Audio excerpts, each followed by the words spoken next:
Oh, wow. Good evening. I'm Josh. I'm an alcoholic. Hey, Josh. And I just want to thank Primary Purpose Group here for inviting me and having me here this evening. Thank you, Len, for asking me. It's a pleasure to see you again. We met at the Freedom from Bondage Corrections Conference, which I've had the pleasure of attending, 3 times since being released from prison. And I just love it. Within AA, I just feel a great connection, but at that corrections conference, it's just a whole nother feeling of being at home. People that just fully relate and accept me no matter what my past was. So I have a sobriety date. It's September 25th, 2015.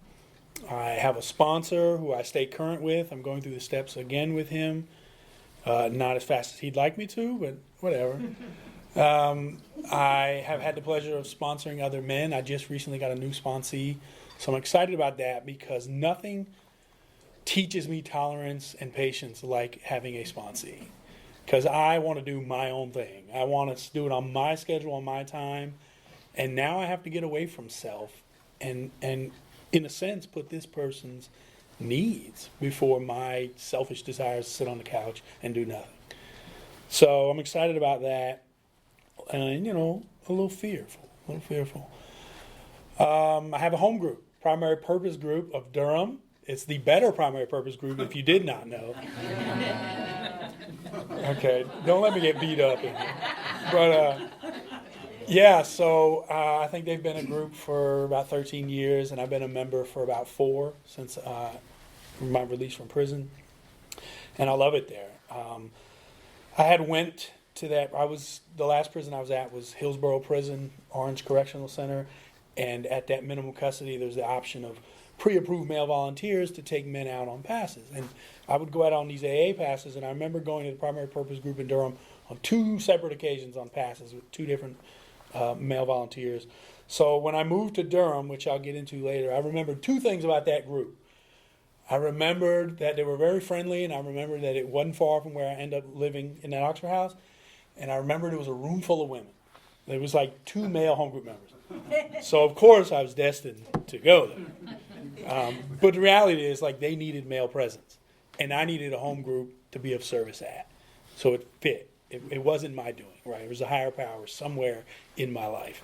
And I believe I was directed to that group. Because I applied to other Oxford houses that would have been further away. But I got accepted at this one, which was walking distance. Anyway, I'm here to tell you a little bit about what I was like, what happened, and what I'm like now.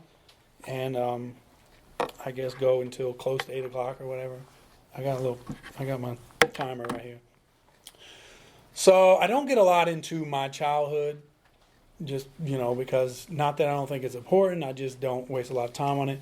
But I did grow up with a father who was very active in drugs and alcohol, and it was a lot of turmoil in the home, and it became a broken home where he was gone, and mother trying to raise 4 kids, and very poor on welfare.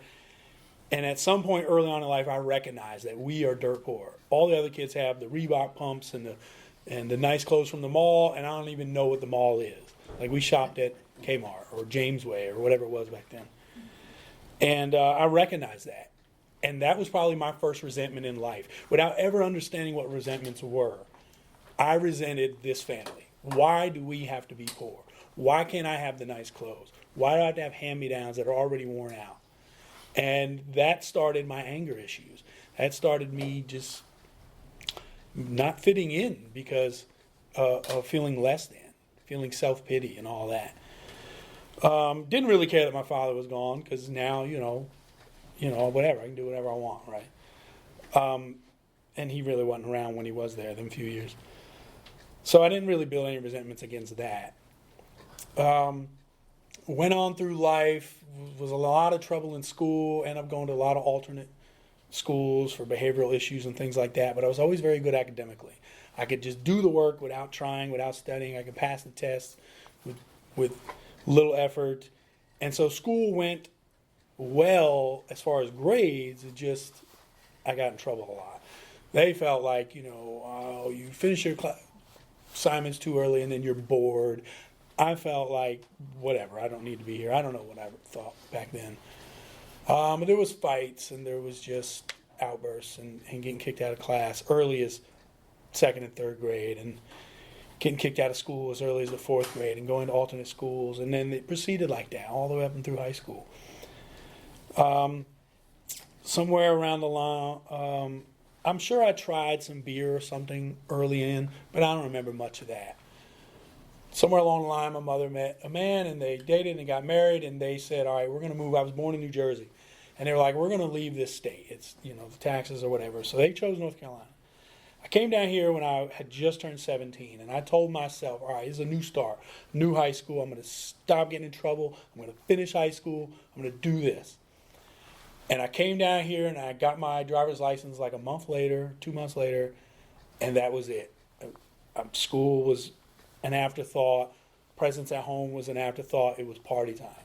And that's what I did. I found the kids in school that were already partying, and I got in with them, and that's when my drinking and potentially other substances started right then. When I got my driver's license, I was 17, running the streets of Greensboro, North Carolina, and just coming and going as I pleased. Did not care what my mother thought or how she felt, none of that. Never considered it. Was very inconsiderate growing up, very selfish. It was always all about me. So school down here, I didn't get any trouble because I really wasn't there. And when I was there, I was too high or drunk to know what was going on. But as the school year went on, I had very poor attendance. And the only thing that really kept me holding on to school was the desire to play baseball. And when baseball season came around in the spring and they didn't let me play because of my attendance, that's when I gave up. And that's when I started just staying up all night partying with whoever I could find. College kids, other high school kids, adults, it didn't matter. Wherever there was a spot to party or drink and just escape reality is really what I was chasing. To escape the reality of my life that I did not like, to escape just the mental hazards in my brain that I just couldn't cope with, couldn't deal with. The depression and the anger and the embarrassment and just feeling like I'm less than everyone else or everyone has more than me and I'll never get there. And so alcohol for me was an escape from the very beginning. It was a way just to numb it all and drink myself into oblivion. Most time I drank until it ran out. I was under 21, so I couldn't purchase it legally. So I often had to find other people to get it for me. So in those teenage years, it was easier to get other substances out on the streets. But I just did that until it was gone.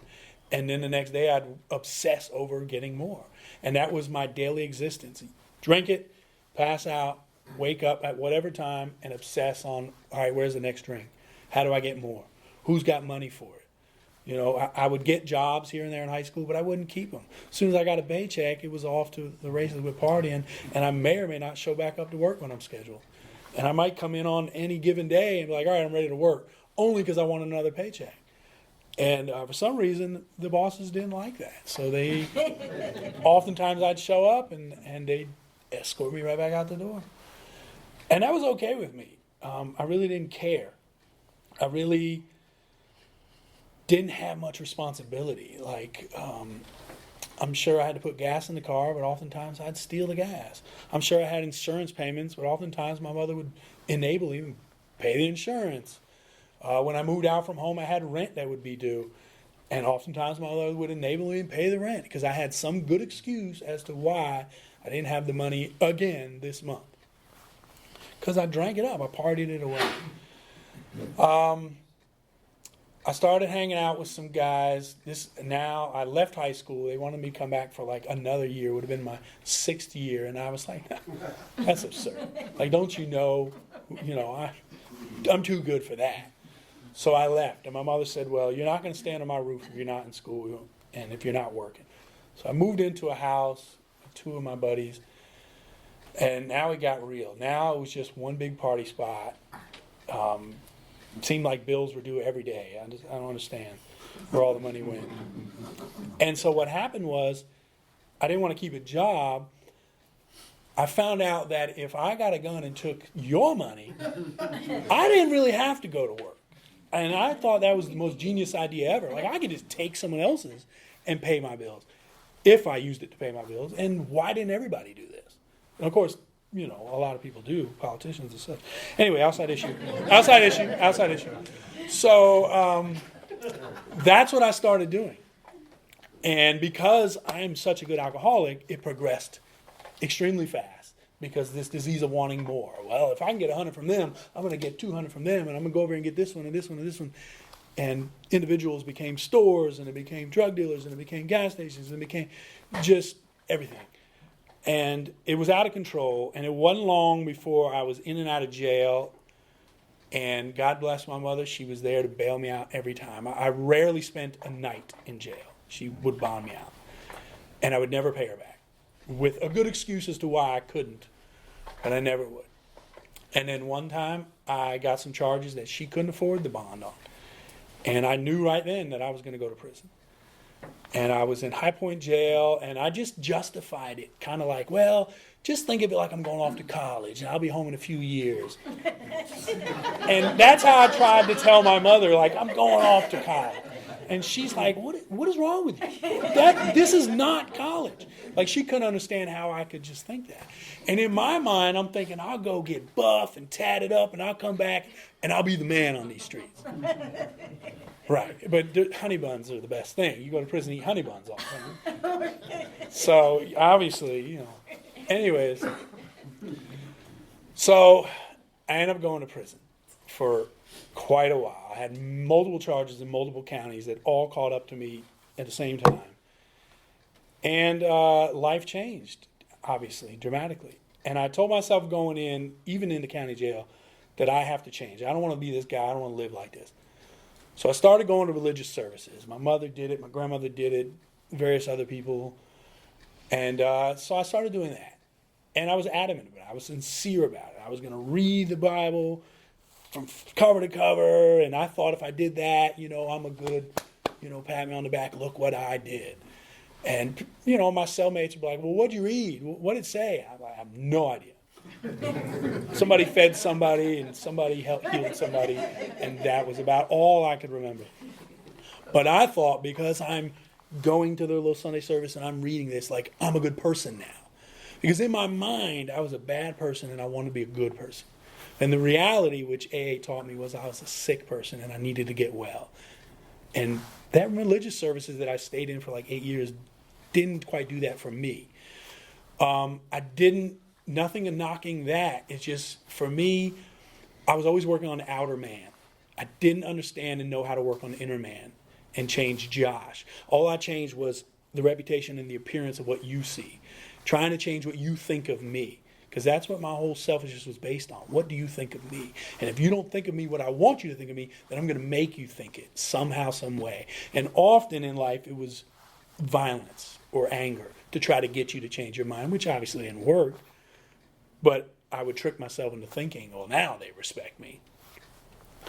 So, went to prison, tried the religious services, got a GED, got a college degree from the local community college, did correspondence courses through universities, took all the self-help classes they would allow me to take, like Thinking for a Change and anger management and all these little things. And none of it really worked. None of it worked. I learned a lot of knowledge. I learned how to tell you to get your life together, but I couldn't get myself together. I was still Josh the alcoholic on the inside. Just didn't have the substance in my body. After several years, when North Carolina didn't let me out early, and I knew they just would, and I realized I'm going to have to do this entire sentence, I gave up. I once again developed the forget it attitude, and I gave up on life, and I started seeking substances while incarcerated. Didn't care about consequences, didn't care if the staff knew I was doing it, didn't care if they were giving me urine analysis, I did not care what was going to happen, didn't care how my mother would think. There was a time where I was 2 hours away from my mother. She would drive 2 hours to visit me for 1 hour, and then turn around and drive 2 hours home. And I didn't care if she would drive 2 hours and be like, sorry, he's locked up in segregation. You can't see him for another month. So she just drove 2 hours to find out that she can't even visit me and drive 2 hours home, probably crying or something. And the only thing I would say when I got out of there was, hey, I need some money. Are you going to send me some money? That's the only thing I had to say to her. Just extremely self-centered. And she put up with it. I wish she wouldn't have. Maybe I needed to learn sooner the hard way, but she did. She was always right there. And I'll never stop thanking her for that. So I was seeking substances, and I was finding them, a lot of them. And then I got into a very deep, dark, depressed state for about 2 years. I just would wake up in the morning, go to do my 15-minute janitor job, and I'd come back and hit that bed, and I'd just lounge all day. And that's all I wanted to do. And never thought about suicide. All I thought about was getting out. Once I get out of prison, life will be fine. Life will be good. But until then, life is the worst it can be. So time went on, and I got trained. I finally earned the privilege of this minimum custody security. And that's where I got introduced to AA. The program staff told me I had to go to the AA meetings to earn my next level. I had to get a little paper signed within the prison AA meeting. And I was just in there listening to my radio, reading magazines, whatever. I didn't care what y'all were saying, what they were saying. I didn't care. I was not an alcoholic.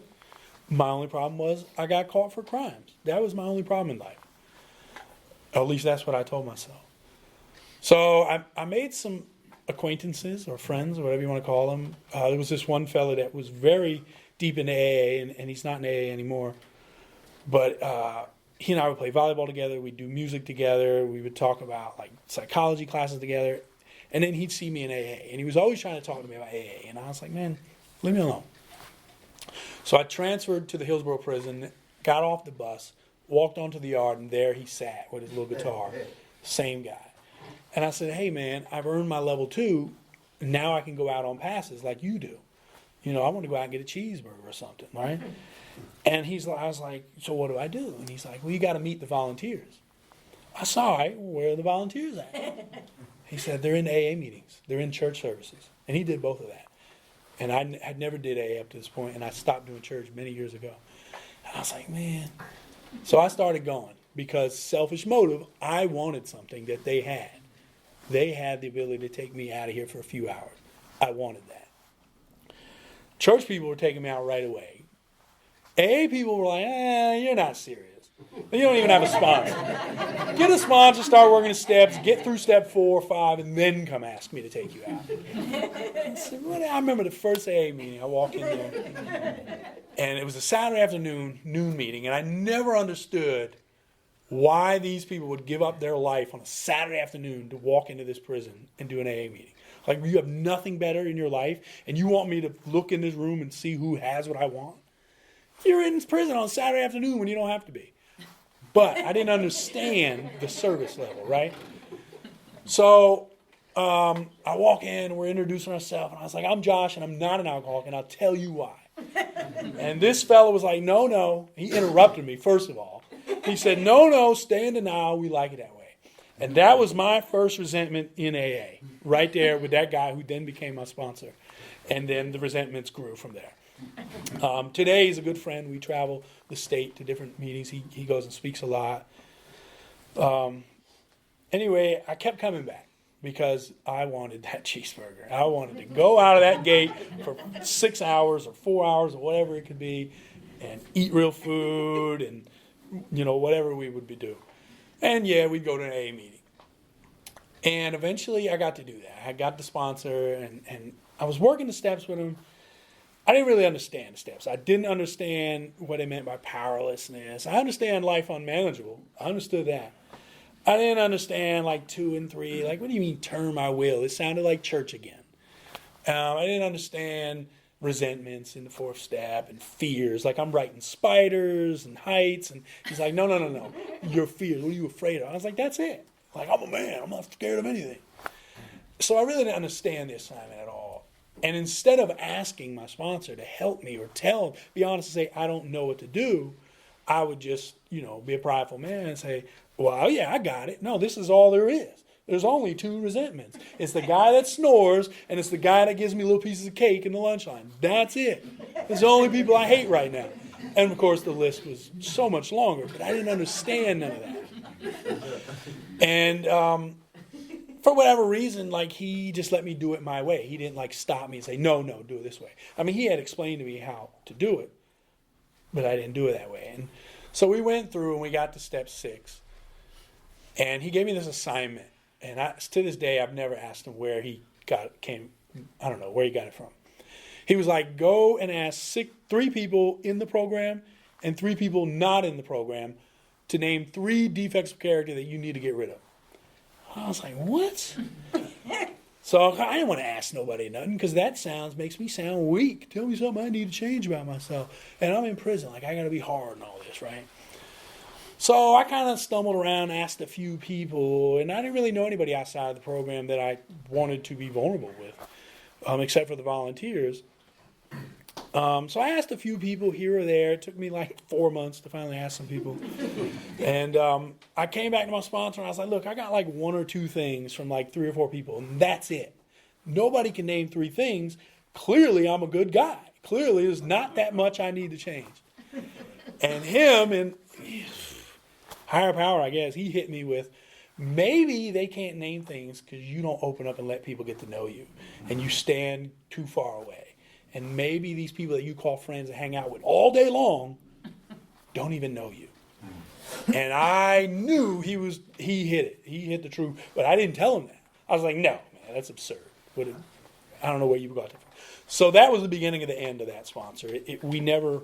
I never got over my resentments from any of that to work with him on a level that a sponsor should. So I just shrugged it off and said, whatever. I'm still going to keep coming back because I still want to go on these passes, and I don't care what he's talking about. I'm going to get out of prison. I'm going to have wine at a nice dinner with a lady and maybe a bottle when we go home, and I can live life and be just fine. And really still to this point did not believe I was an alcoholic. 1.5 years, almost 2 years in AA, actively attending, chairing some meetings, shaking a few hands, and I still didn't fully accept step 1 for myself. I just talked like I did. Would probably in meetings sharing about amends, and I had never even considered making amends. Very dishonest in meetings in the beginning. And it got to the point where these resentments against that sponsor, against some other men that I was around that were in AA, it started eating me alive on the inside. It started tearing me up. And I just didn't want to wake up every day hating these guys anymore. I would look at them and I'd want to just bodily harm to occur to them. And I just couldn't cope with that. I couldn't handle it anymore. And I went to one of the other volunteers and I said, hey, man, I need another sponsor. I need to work the 4th step. I need to get these resentments off me because they're killing me. This is the first time I ever experienced that much weight from a resentment. And so I really, truly believe when the book says resentments are our number 1 offender because I felt it personally. And so he worked with me, and he took me through the first few steps, and we dissected 1, 2, and 3 more thoroughly than I had with the first sponsor, and we went into 4, and I was honest with him. And I laid it down on paper, and here it is. Here's what I'm going through. Here's what I don't like. I don't know what my part is. And I told him flat out, I don't know. And he said, all right, we'll work on it together. And he accepted my honesty, and he worked with me, step at a time, page at a time, resentment at a time, fear at a time, and we went through it. And it was very beneficial. It really helped me. We did the 5th step at his house, on his back porch, because at that time the sponsor could take you to their house. And it was just, it wasn't like, I'm healed type of thing, but it was like, you know what? I think this is going to be better. I think this is going to be beneficial. And I walked away with that with hope. I didn't walk away with 100% cleansed, but I walked away with hope. Hadn't had hope in a very long time. The only hope I had was looking at the release date on my paper and clinging to that day when I get out of prison. That's the only hope I had. I didn't have hope of getting a good life with a good job, making good money, finding a good woman, getting a car. I didn't have any hope for that. I had hope of just walking out of the gate. And then I'll figure it out my way once I'm out. But now I had some hope that, you know what? A lot of this other stuff that I'm dealing with, I think it's going to work out somehow, some way. I don't understand higher power. I don't understand what AA is doing to me, but it's done something. So time went on with that sponsor. We went all the way through the steps. My release date came, and I had a lot of fears, which I at that point could now acknowledge. Like, I'm scared. I don't know what to do. And he's like, you have AA, you have the network. He's like, he personally had never been in prison, but he said, we know men who have. Talk to them. Ask them what their experience was. Ask them what maybe you need to expect when you walk out. And I did that. I reached out to these other men and I asked them, and I was vulnerable and willing to listen and take suggestions. So the biggest transition for me when I got out of prison after 18 years was walking around the house barefoot. It just was the most unreal feeling. In prison, you don't walk around barefoot for health reasons. Now I'm walking around carpets and cold tile bathroom floor, and I'm walking on my toes at first because it felt so uncomfortable. But that was the biggest hurdle for me. I had a job lined up. That first sponsor had got me a job that I just despised. Had got me a job. I had my network of AA people there every step of the way. I was 100% against going to Oxford House, because I didn't want to live around a bunch of men again, but I did not want to continue to live with my mother, even though she opened her home back to me. She gave me the alarm code. She invited me in. I got my driver's license a month later, and she let me use her car for a year until I had enough money to buy my own. Like, after all that I put her through, she was still right there. So I moved to Durham from Winston-Salem into an Oxford House, and it was an amazing experience. Just being there with them other guys. It was a 10-man house, so everybody wasn't always active in recovery. But the ones that weren't, removed themselves in one way or another. But it was a great experience. I was the treasurer at one time, secretary at one time. I was the house president for 6 months.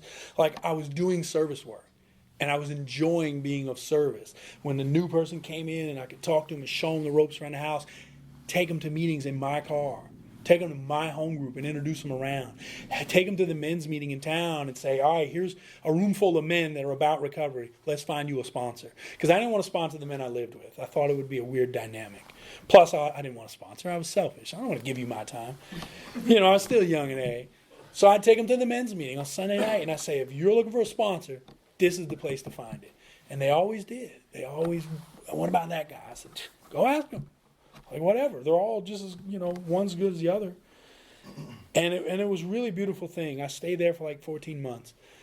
And then got a chance to move out and had little apartments and stuff like that. And life has just been progressing. When I got out of prison, I had a job at a little auto body shop. And I really didn't like that work. It was just backbreaking, work your fingers to the bone work. And I didn't like it. But it was there for me when I needed a job. And about 7 months later, I got on the internet and found another job, and I'm still at that place. And that job, I love it. I love going to work. I love the people. I love how they treat me. They more or less allow me to learn whatever I want. I say, hey, I want to learn that department. And they'll let me go train and learn. They'll let me go on installs. I travel the nation and build our tools on site. I just spent a week in Connecticut building the tools in schools, these vocational schools. We design and build CNC tools at this company. And so they're sending me on the road, and I love it. Like, I get to travel. I get to see other cities. I get to meet a bunch of different people, hit meetings out of town, things like that. And in life, I never really had much passion, but I was always adventurous. I want to see what's around the next corner. And so this job is kind of opening that door for me, my adventures. Like I said, I walked to that meeting. That first night, I walked to Primary Purpose from that Oxford House. And when I walked in, it was 2 women sitting there working on steps. I was early. And they just invited me in. And then women started giving me rides. Amy was giving me rides to meetings. Now, a lot of times in AA, it's like, all right, men with men. Ride with a man. Work with a man in AA. Women with women. But these women, there wasn't a lot of men there. So those women took me in. And it was like, here, we'll give you rides until you don't need it. If you need a sponsor, which I had a sponsor, but they was like, if you need a sponsor, we'll work with you until you find a guy sponsor. Like, we're here for you. And I jumped right in. I said, I need to do service work. The men that I came up under in AA said, do service work. And the GSR was like, well, I need an alternate GSR. I've been GSR for like 3 terms.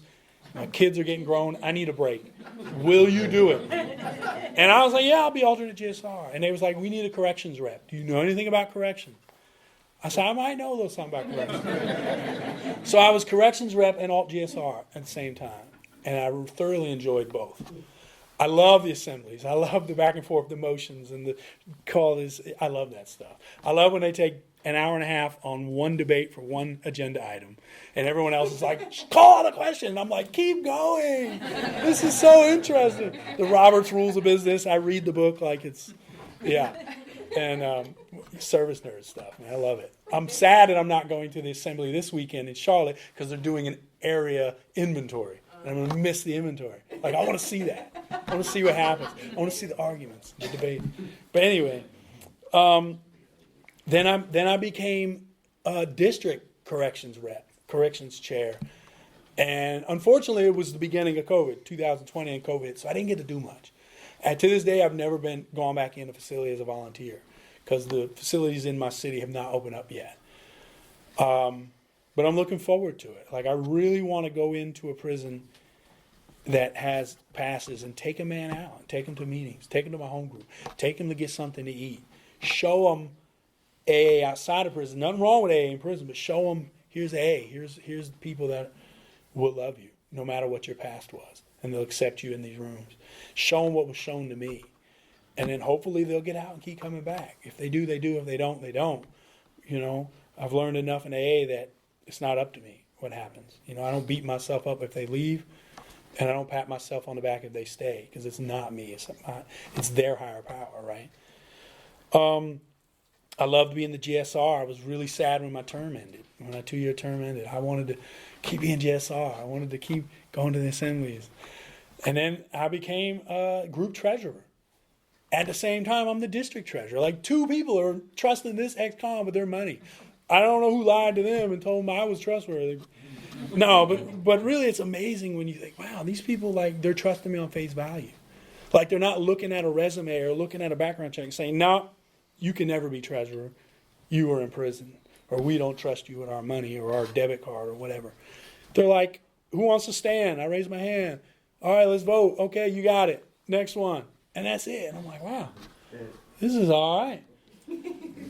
And I mean, it's work. Like, I gotta keep track of their money. They're gonna get mad if I misplace their money. They won't get mad if you bring the wrong brand of cookies. But if I lose their money, it's gonna be a talking to. But I enjoy it. I enjoy giving my reports. I enjoy doing the spreadsheet balance. I'm trying to figure out the spreadsheets and the formulas and all that. It's mind-boggling, but it's good practice for me to learn that stuff.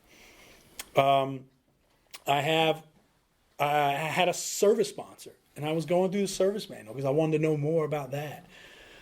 And that was awesome. Pre-pandemic and then in through the pandemic on Zoom.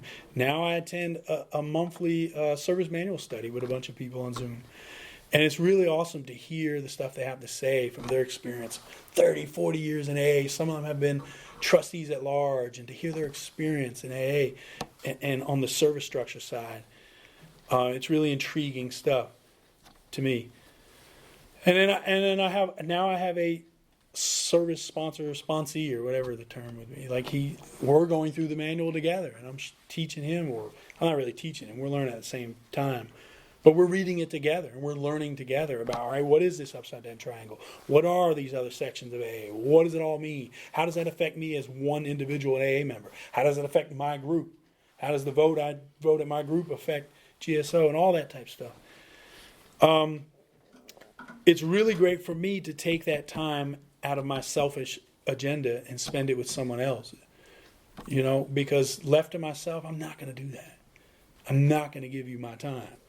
Even though I might be doing nothing but laying in the bed, scrolling through Instagram, I'm not going to give you that time because I'm too selfish still.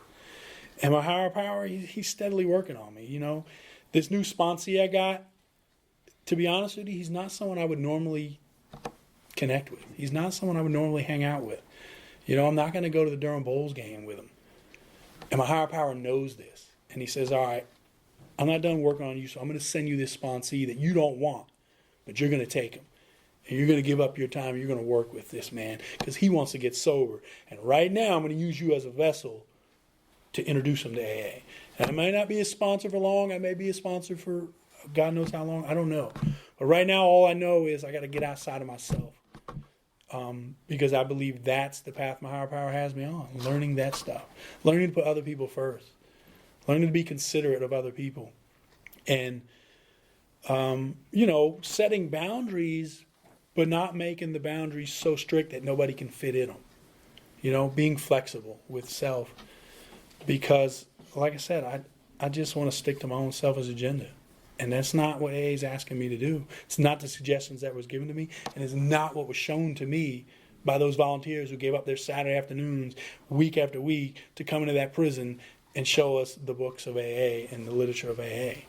Like, at this point, I still don't want to give up my Saturday afternoon to go into the prison. I might give them Thursday evening, but maybe someday I'll get to that point.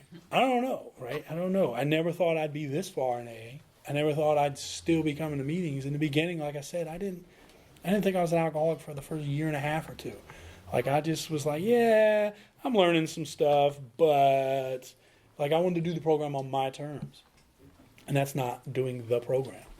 I can't come in here and do my program and my steps and then expect to get the promises and expect to get the quality of recovery that I see others with. Now I have a new girlfriend. I'm in a relationship. And for many years outside of prison, like, I didn't want a girlfriend. I wanted to be wild and free. Like, there's so many possibilities out here, I want to know them all. But I got to the point where I was like, that's kind of like, it wasn't fun anymore. It wasn't fun anymore. And I was like, why am I so turned off to the idea of a relationship? And it boiled down to fears. It boiled down to fears for me. Like, I'm going to mess up. I'm going to say the wrong thing. She's going to catch me looking at someone else. Whatever. All this list of fears that never ends. And instead of facing them with my sponsor and tackling them and doing step work on them, I just give up and say the fears is too much. I can't win. And I'm never going to try. Right. And oftentimes in my life, that's how I would live my life. I give up. I don't want to try. I'll find some other way to do whatever. And often it was just get drunk and pass out. It was easier. It was easier until it wasn't. It was easier until it was just torment. Yeah. Every day living with that obsession. Man, where am I going to get $10? Who am I going to find standing outside the liquor store? Because I hated beer. I had to have liquor. But I wasn't 21, so I had to find one of you standing outside the liquor store and ask you to go in there and buy it for me and hope that you didn't just take my money. And I got tired of that stuff. I got tired of, getting robbed, and, by, drug dealers and things like this. And it was just a miserable life. I got tired of lying to my mother and treating her like a floor mat. I got tired of my siblings not wanting me around them.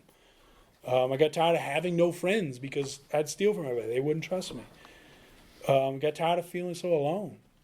And now AA has taught me how to break through all that with the work of the steps and my sponsor and sponsees. For me, it's not fast enough. I need it now. I want to break through now, right? Because sometimes the pain lingers. Sometimes the fear lingers. And I don't want to linger in that. I want to get rid of it now. But it's not up to me when them defects go. It's not up to me when the breakthrough comes. Right? It's up to my higher power. And maybe I don't always agree with my higher power's terms and how they want to teach me things. But I have come to grips with my higher power knows better than I know. Because left to my own devices, I'm going to be back in prison. Without AA, I fully believe I would have went right back to prison. Because I would have got out. I would have, drinking's legal, so I'll do that. And I probably would have got back into other things. Probably wouldn't have kept a job, which means I would have been taking someone else's money again to pay my bills. I would have went right back to prison, like 85% of the people in North Carolina who get out go back. And so I have nothing but gratitude and thankfulness for AA. It's given me a life. It's not that it gave me my life back. It's finally given me a life because I feel like, I didn't have a life before AA or before prison or in teenage years was not life. I didn't live like a teenager is supposed to live. So I don't know. I don't want to just keep rambling, but I just want to say thank you for the opportunity. I hope I covered some things that maybe somebody got something out of, related to. I'll tell you this quick story that I told at the corrections conference. So one pass that I had got an opportunity to go out on with a church volunteer. We went to the church and we went out to eat after that. We went to this place called Jason's Deli.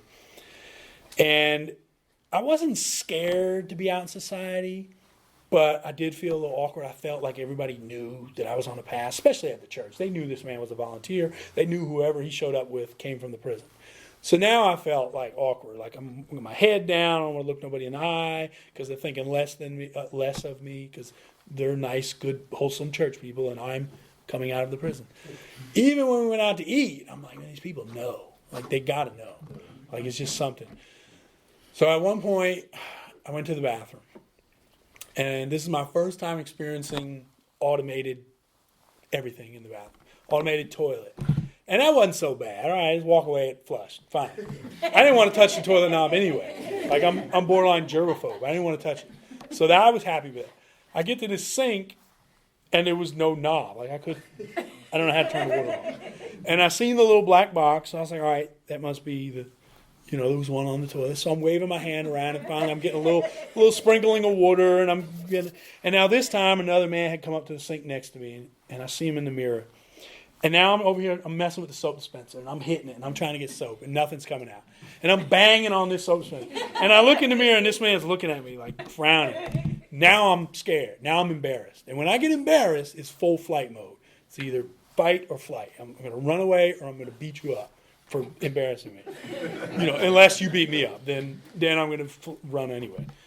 But, so I couldn't get no soap. So I gave up, pulled my hand back under the water, and now it shoots out all over the counter because it's waiting for me to wave my hand out of the way, which I don't know this stuff, technology.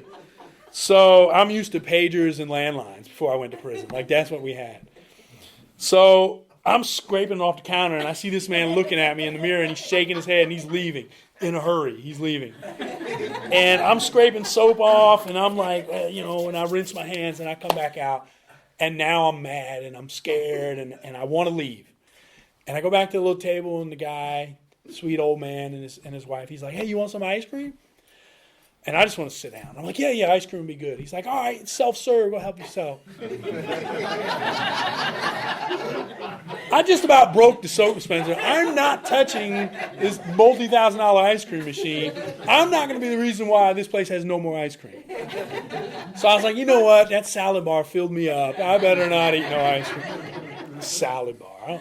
Anyways, so we're driving back to the prison. And I remember, and I'll probably never forget, I remember thinking, this was like my second or third pass out. At that point, it was like 15 years in. I finally got out on some passes. We're driving back to the prison. I remember thinking, I don't like this.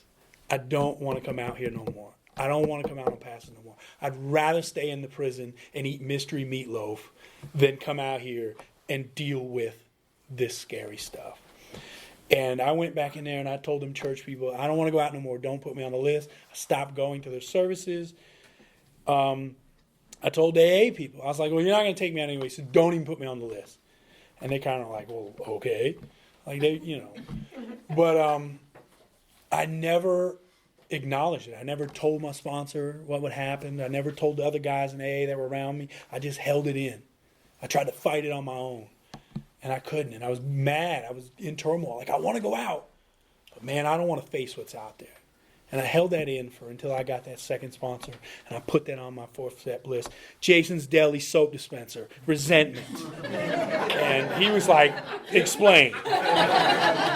And so I was like, well, if you take me on a pass to that place, I can visually show you. I tried to manipulate him into taking me out. But anyway, it was just a scary thing. And AA and that sponsor helped me get over them fears. He helped me to acknowledge, you know what, that's healthy. And it's probably good that you have that fear. Because if you didn't, maybe we have some other things to work on. And he helped me get past that. And he helped me feel comfortable outside again on them passes. And he helped me learn how to be sociable in a meeting. He's like, you see that guy over there? Yeah. He's like, well, I don't recognize him.